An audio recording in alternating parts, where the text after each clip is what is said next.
ilaahay baa mahad iskale maanta taariikhdu tahay 12 bishii 12 2017 waxaanu hadda garoonka diyaaradaha Kismaayo Airport waxaanu ka dirnay ninkii dambiga hore ugu soo sameeyay dawlad goboleedka Puntland Cabdiqaadir Warsame Axmed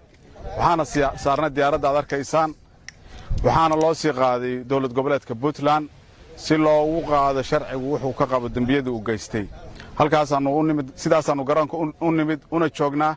haddana isagii waa dirnay dawlad goboleedka Puntlandna waxaan leeyahay waa idin soo dirnay ninkii dambiilaha ahaa waxaan aad ugu mahadnaqayaa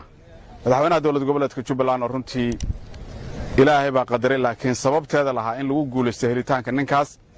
iyo gudoomiyaha gobolka Nugaal oo isaguna kaalin libax ka qaatay helida ninkaas ciidamada dawlad goboleedka Jubbaland oo iyaguna habeen iyo maalinba u socday si loo heli lahaa ninka isaga gudoomiyaha degmada Kismaayo oo isaguna hurdadii ka caagay intii ninka uusan gacanta ku soo dhacin oo xalay aanu maleynay hurda ugu horeysay isaguna kaalin libax buu ka qaatay aad iyo aad baad u mahadsantiin waxaan leeyahay shaqo wanaagsan khayr baan idin rajaynaa saaxiibadii reer Puntland ummadda Soomaaliyeedna waxaan u sheegayaa cid kasta oo idab darro samaysay inaysan ku dhex dhuuman karin dawlad goboleedka Jubbaland